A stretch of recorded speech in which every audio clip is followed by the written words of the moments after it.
Normandy, June 1944, and through his commander's optics, British Sherman Firefly Sergeant Harris watches 5 German Panther tanks rolling straight toward his position near Villers-Bocage, their frontal armor gleaming like fortresses, 80 millimeters of hardened Krupp steel that had turned back every Allied shell thrown at it for months.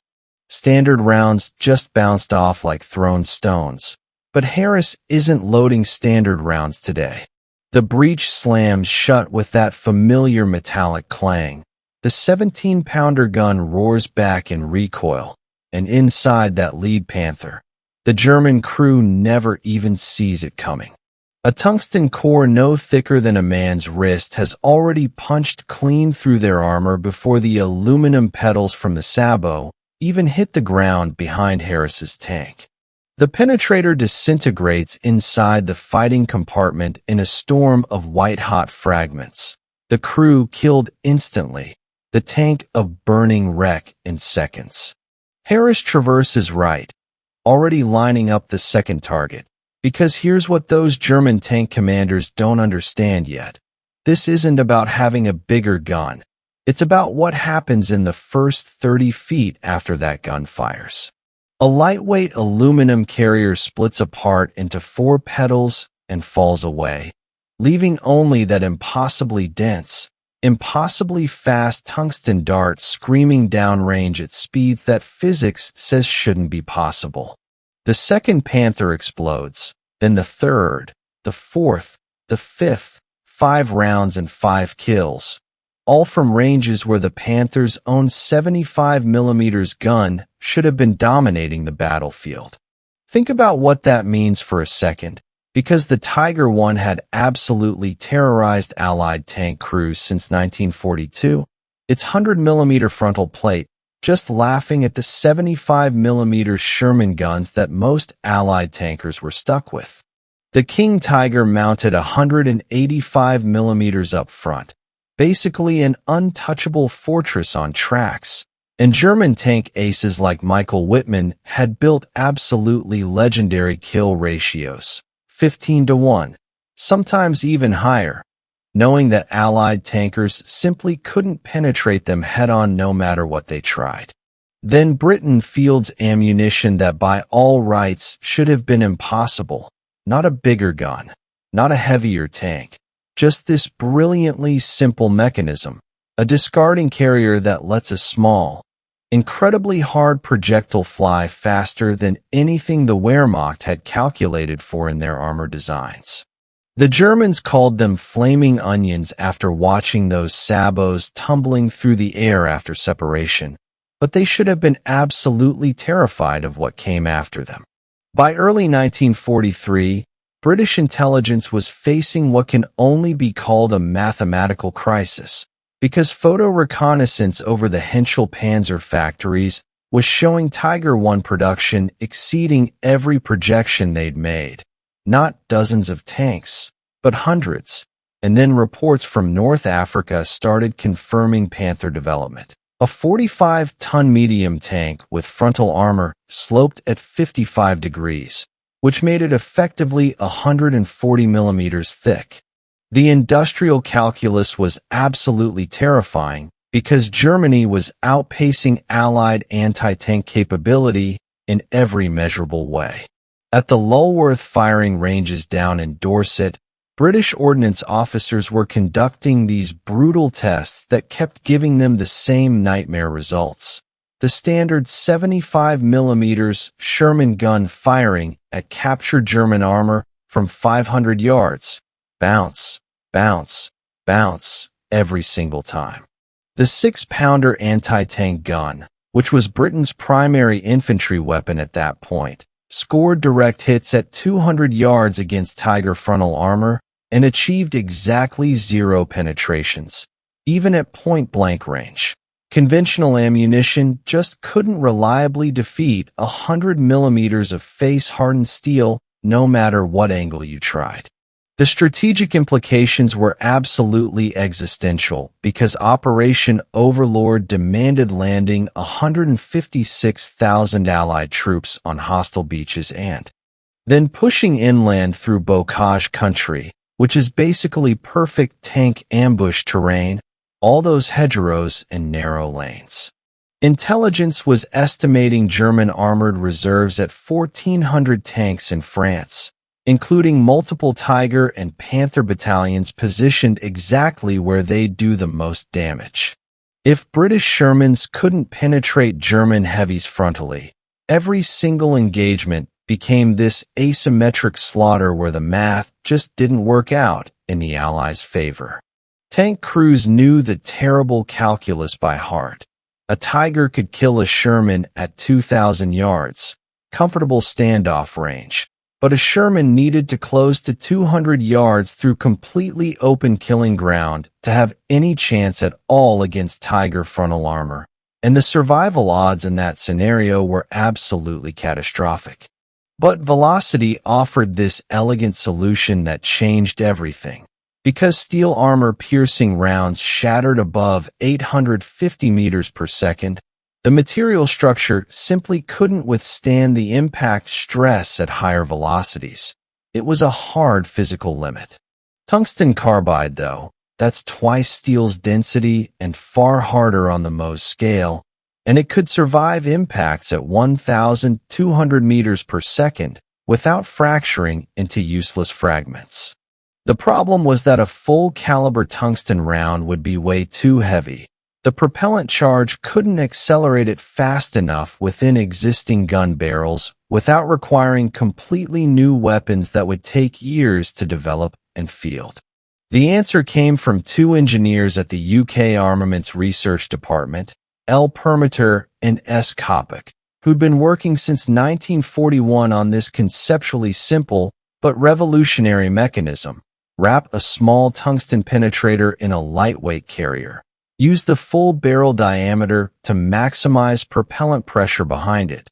Then discard the carrier immediately after the round exits the muzzle. Simple physics on paper, absolutely revolutionary consequences on the battlefield. The workshops at Woolwich Arsenal smelled like cutting oil and burnt propellant constantly, as Permeter examined another failed prototype. This one with the aluminum sabot that had separated inside the barrel itself, which was catastrophic because it meant the tungsten core just tumbled wildly downrange with accuracy that was basically worthless. Between 1941 and 1944, the Armaments Research Department burned through literally dozens of designs trying to solve one fundamental engineering problem. How do you make a lightweight carrier transfer the rifling spin to a dense core, then cleanly separate without interfering with the projectile's flight path at all? The answer lived in precision tolerances measured in thousandths of an inch, manufacturing that pushed British capabilities to their absolute limits. The final APDS design used this three-piece aluminum alloy sabot with a front section made of 4 pedals covered with a nylon centering band and a rear section with a rubber obturator and driving band. Total weight almost negligible compared to a solid projectile.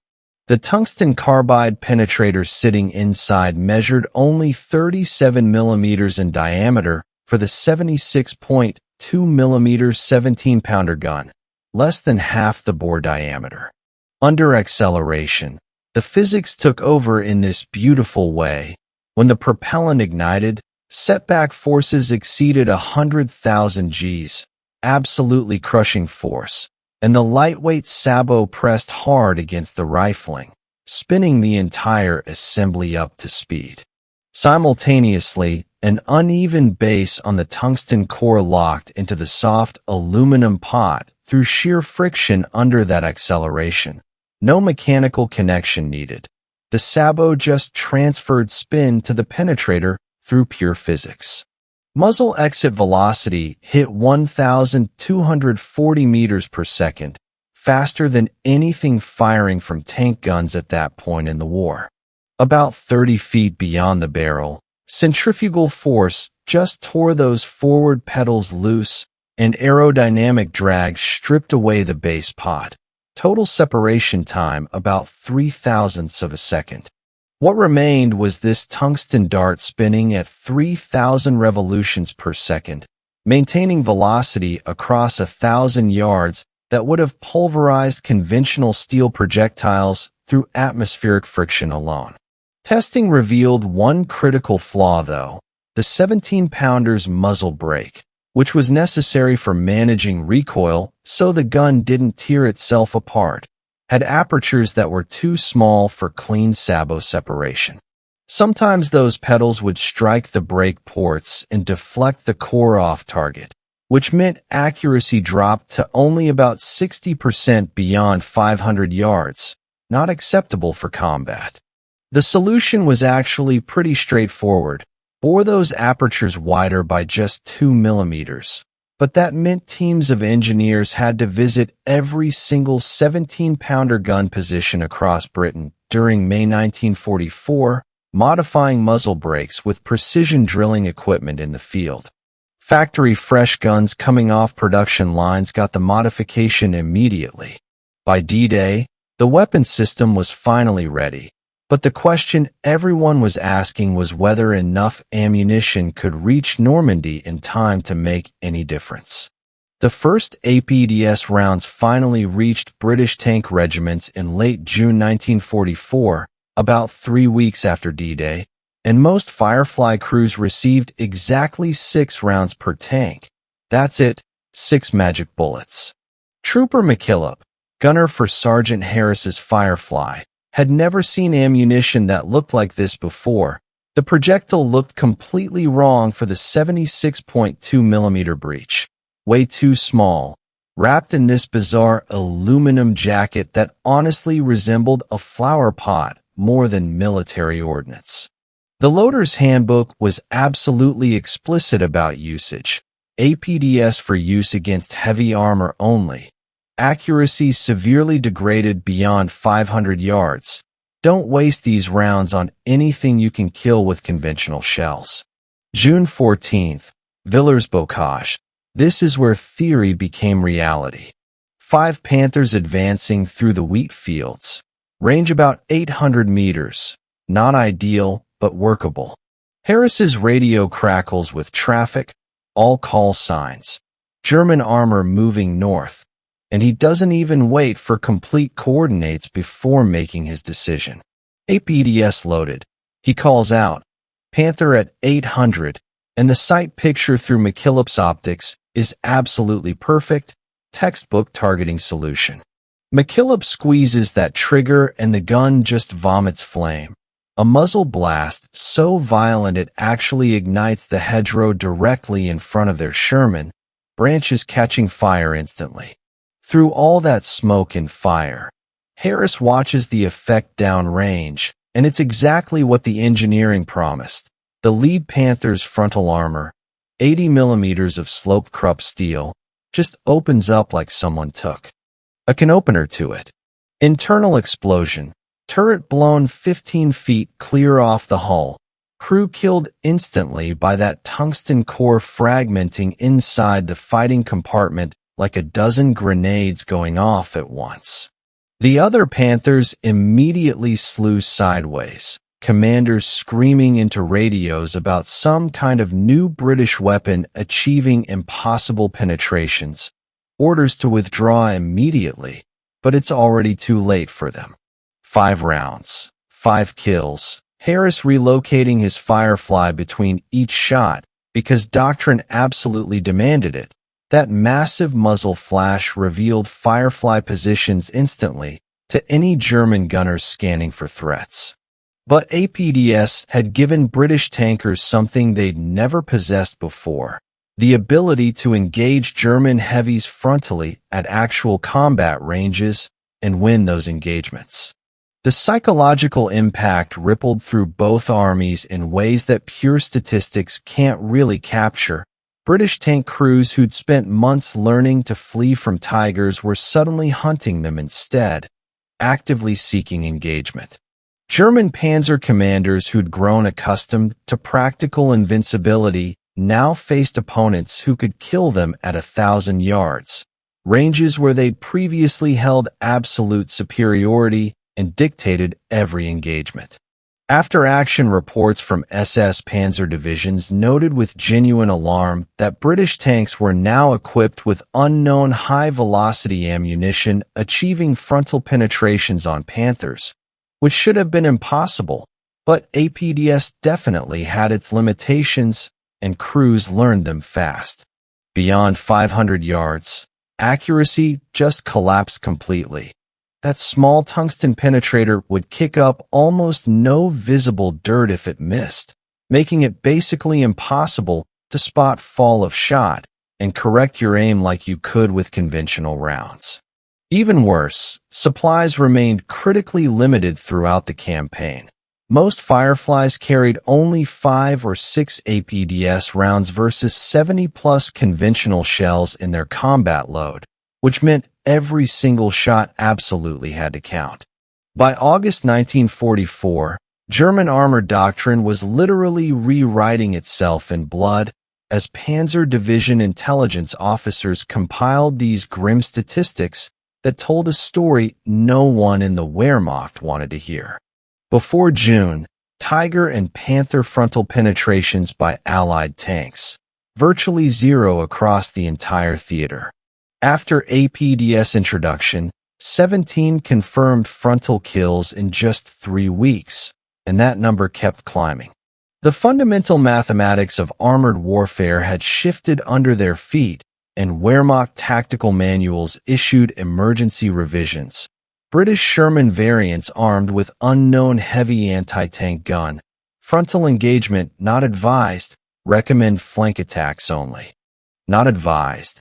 Think about what that means. The Tiger, designed specifically and exclusively for frontal invincibility, was now relegated to flanking maneuvers like some light tank. British production ramped up as fast as manufacturing would allow.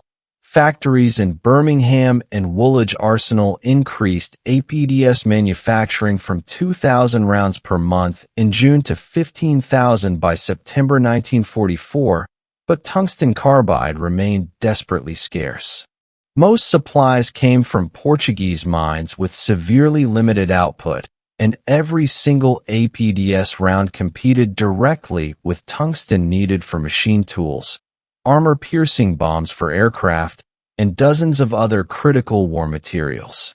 Strategic allocation followed absolutely brutal logic. Priority 1 went to Sherman Fireflies, the only British tank mounting the 17-pounder gun. By July 1944, approximately 2,100 Fireflies were operating across Northwest Europe. Standard combat load settled at 6 APDS rounds and 60 conventional armor-piercing cap ballistic cap rounds. Instructions crystal clear: APDS for Tigers and Panthers only. Everything else gets conventional ammunition. The Germans adapted through casualties and hard lessons.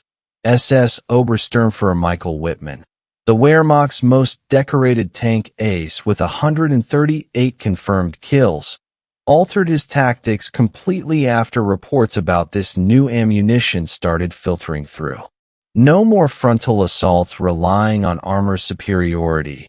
No more charging British positions with confidence in German steel. His tactical orders from late July emphasized concealment, ambush from side angles, rapid displacement after firing.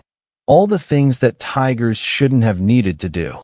On August 8, 1944, Wittmann led 5 Tigers against British positions near Saint-Aignan-de-Crames-Nil in what should have been a textbook engagement favoring German armor. He never saw the Firefly that killed him. Trooper Joe Ekins, gunner in Sergeant Gordon's tank, fired 3 APDS rounds at about 1,200 yards and destroyed 3 Tigers in roughly 90 seconds, including what most historical sources conclude was Wittmann's own vehicle. The most feared Panzer ace of World War II, killed by ammunition that literally didn't exist just 1 year earlier. And German commanders noted this grim milestone with the realization that their strategic advantage, technological superiority through heavier armor, had been countered not through building bigger Allied tanks that would take years, but through this simple mechanical principle of separation. Physics beating steel thickness every single time. August 8th, 1944, 1:47 in the afternoon, temperature about 28 degrees Celsius, and Trooper Ekins is peering through his telescopic sight, with crosshairs dancing across the wheat field. Heat shimmer distorting everything at 1,200 yards, making accurate ranging difficult. For shapes emerge from the tree line: low profile, angular turret, absolutely massive gun, tigers, no question. His commander, Sergeant Gordon, keeps his voice completely calm despite what they're facing. APDS loaded. He confirms, lead tiger 1,200 yards. Fire when you're ready. The fundamental problem with APDS is that you basically get one shot before they spot your position. That muzzle flash is just too distinctive to hide.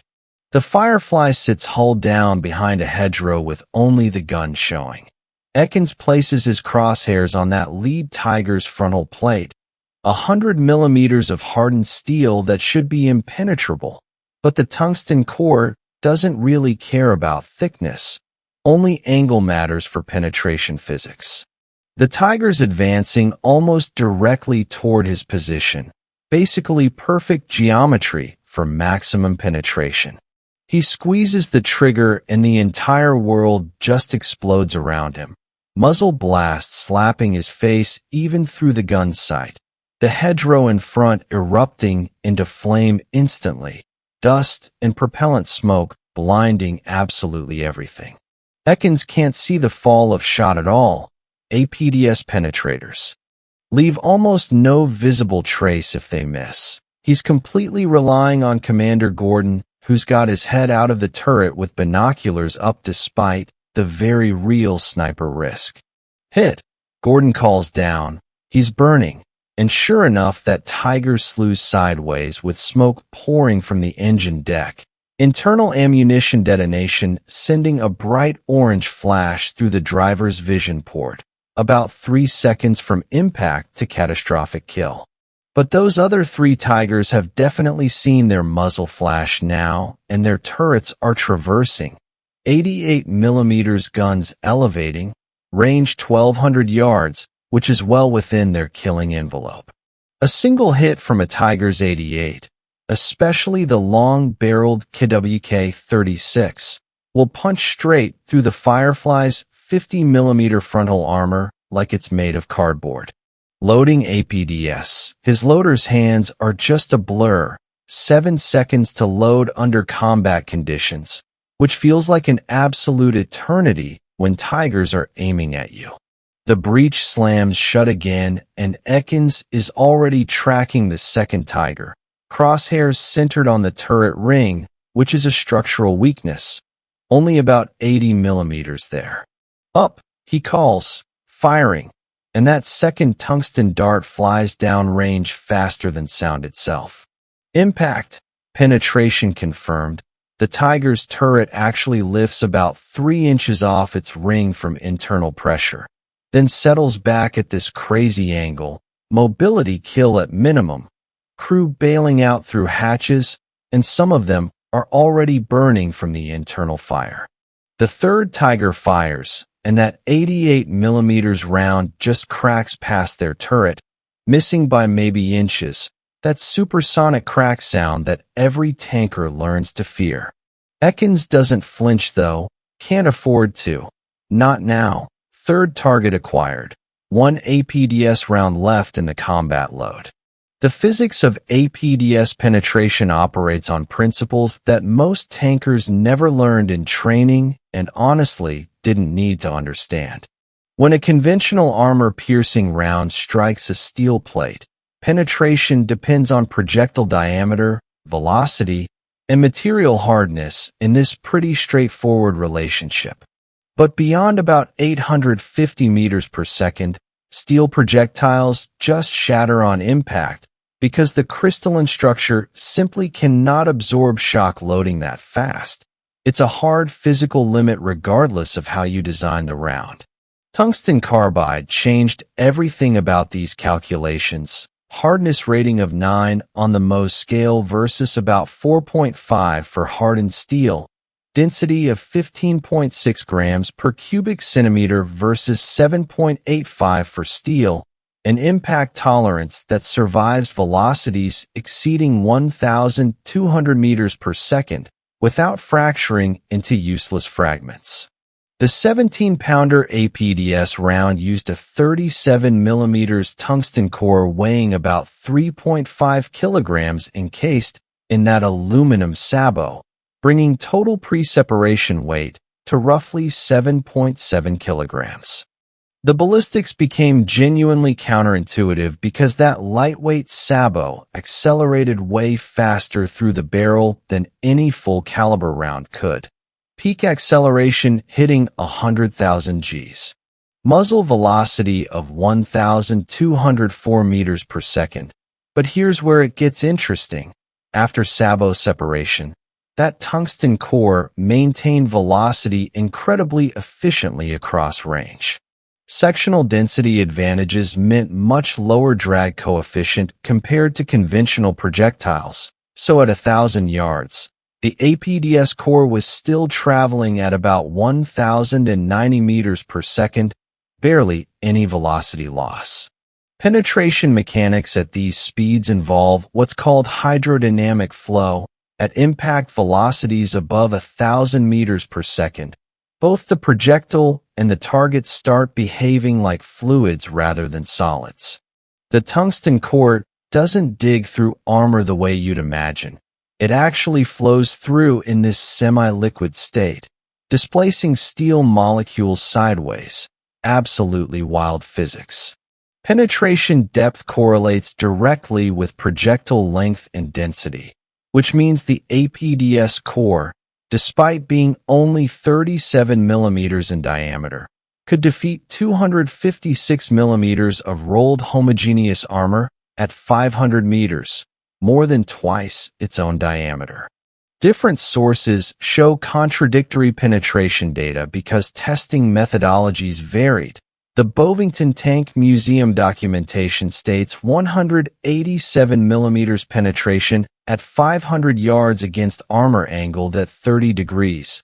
Jane's Armor and Artillery from 1981 to 82 claims 231 millimeters at 1,000 yards at the same angle. British firing trials recorded 256 millimeters at 500 meters.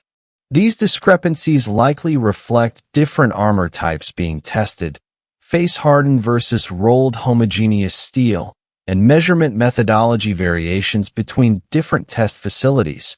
But what remains absolutely undisputed is that the 17-pounder firing APDS could defeat any German tank's frontal armor at normal combat ranges. And that capability alone completely justified all the engineering complexity. Lieutenant Hans Becker, Tiger commander with the 501st Heavy Tank Battalion, wrote home to his family in July 1944, and his letter just captures this psychological shift. We no longer advance with the confidence we once had. The British have shells that move faster than sound itself. We cannot hear them coming at all. Yesterday, Oberfeldwebel Krause's Panther took a direct hit from approximately 1,000 meters, frontal plate.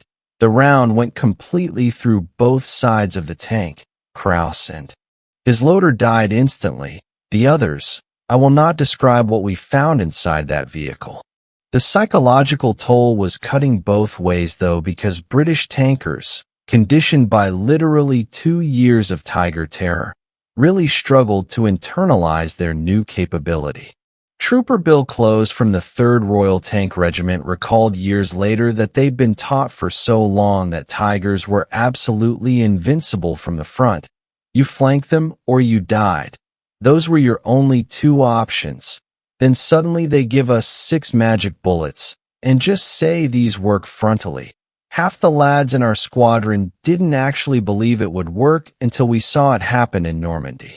The APDS rounds had arrived without any real warning, without developed doctrine, without proper integrated training programs. Crews were basically learning through trial an absolutely catastrophic error. The ammunition proved temperamental in practice. Accuracy dropped viciously beyond 500 yards, making long-range shots basically gambling. That small penetrator left such minimal impact signature, if it missed that range correction, was nearly impossible without multiple shots. The muzzle blast remained so absurdly violent that crews reported temporary deafness after any sustained firing session, and that flash ignited vegetation around gun positions, revealing Firefly locations instantly to any enemy gunners scanning for targets. But honestly, the mere existence of this weapon changed tactical behavior way more than its actual statistics ever could. German panzer crews began hesitating before engagements. That invincibility which had made Tigers so aggressive and dominant now made them cautious and methodical. Commanders who'd previously just charged straight into British positions now reconnoitered extensively, probed flanks, avoided frontal engagement whenever possible, and that tactical momentum that had been the Wehrmacht's operational edge gradually degraded into this methodical caution that cost them the initiative. British crews gained something absolutely immeasurable in combat terms: hope. Actual genuine hope. Tank regiments that had been operating under this fatalistic acceptance, just accepting 70% casualty rates against Tigers as the cost of fighting, now fought with calculated aggression instead of desperation. APDS transformed the psychological dynamics from how do we possibly survive this engagement to how do we kill them first, complete reversal. The ammunition existed in such incredibly limited quantities that honestly most tankers never actually fired it in combat. Their 6 rounds stayed in ready racks and used, but just knowing it existed somewhere in the formation, that somebody's Firefly had it available, that changed everything about how formations maneuvered and fought. War is fundamentally mathematics. Kill ratios and armor thickness and penetration values. But it's mathematics conducted by human beings who fear and hesitate and sometimes find courage in the strangest places, like in a tungsten dart wrapped in disposable aluminum. By September 1944, German intelligence had finally obtained intact APDS rounds through battlefield recovery. Captured ammunition reached the proving grounds at Kummersdorf outside Berlin, where ordnance engineers dissected the projectile with absolute precision. Aluminum sabot, tungsten carbide core, nylon centering bands. They documented everything meticulously. Test firings against captured T-34 armor completely confirmed British penetration claims. Results were catastrophic for the target. The technical evaluation concluded matter-of-factly that the projectile represents no revolutionary ballistic principle whatsoever. It is simply mechanical elegance applied to conventional physics. Replication is entirely feasible with proper resources. But Germany never actually mass-produced any APDS equivalents despite having the technical knowledge. Several factors severely constrained any response. First, tungsten scarcity was absolutely crippling. Germany desperately needed tungsten for machine tools, cutting bits, armor-piercing ammunition across multiple different calibers. Diverting precious supplies to manufacture APDS rounds specifically for the 88mm gun meant sacrificing other critical priorities across the war economy.